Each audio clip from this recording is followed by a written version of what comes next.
Kita beralih ke informasi lainnya, pemirsa. Mantan Menteri Perdagangan yang saat ini jadi tersangka kasus impor gula, Thomas Lembong, menjalani pemeriksaan di Jampitsus Kejaksaan Agung Jumat pagi. Pemeriksaan dilakukan penyidik untuk menggali peran tersangka dalam pusaran dugaan korupsi yang merugikan negara sekitar 400 miliar rupiah. Mengenakan rompi tahanan dan dengan tangan terborgol, mantan Menteri Perdagangan Thomas Lembong turun dari mobil tahanan Kejaksaan Agung Jumat pagi. Ia datang untuk menjalani pemeriksaan sebagai tersangka dalam kasus dugaan korupsi impor gula periode tahun 2015-2016. Tom Lembong yang membawa sebuah buku tak memberikan pernyataan apapun dan hanya melemparkan senyum kepada awak media.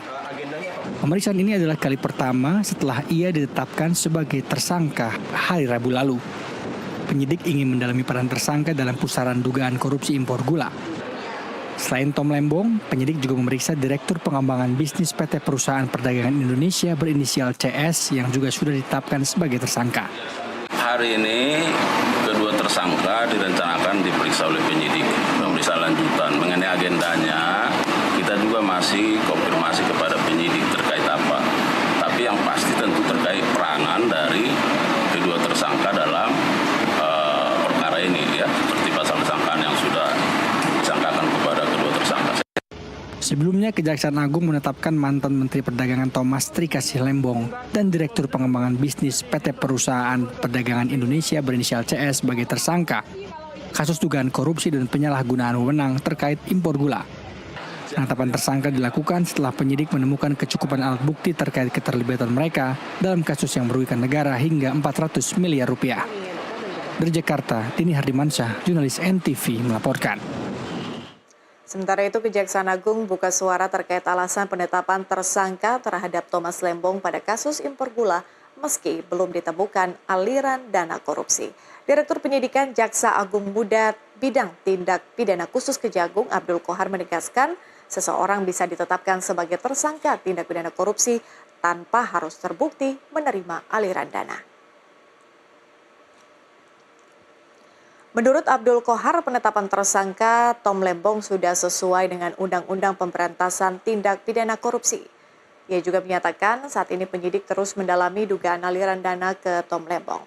Namun Qohar menekankan aliran dana bukan satu-satunya indikator penetapan tersangka. Ia juga mengatakan penyidikan dugaan korupsi kasus impor gula sementara berfokus pada periode 2015-2016 saat Tom Lembong menjabat sebagai Menteri Perdagangan. Namun tidak menutup kemungkinan nantinya penyidik akan memeriksa keterlibatan lain dari periode selanjutnya. Jadi sekarang kita fokus pada 15-16. Nanti tidak menutup kemungkinan seiring waktu kita akan menuju ke sana, ya. Sabar, ya, sabar. Jadi kita sejak ditutupannya Pak Tom Lembong sebagai tersangka, sekarang kita fokus ke sana. Inilah yang sedang kita dalami, karena untuk menetapkan sebagai tersangka ini kan tidak harus seseorang itu mendapat aliran dana. Karena sudah jelas di sana pasal 2 dan pasal 3. Di mana pasal 2 kan sudah terurai, ya, setiap orang yang secara melawan hukum, ya kan, memperkaya diri sendiri, orang lain atau korporasi yang merugikan keuangan negara dan perkebunan negara, diancam pidana dan sebagainya. Begitu juga pasal 3, di sana sama hampir. Artinya di dalam 2 pasal ini, seseorang tidak harus mendapat keuntungan ketika memenuhi unsur bahwa dia salah satunya menguntungkan orang lain atau korporasi akibat perbuatan melawan hukum, akibat perbuatan menyalahgunakan kewenangan yang ada padanya karena jabatannya, dia bisa dimintai pertanggungjawaban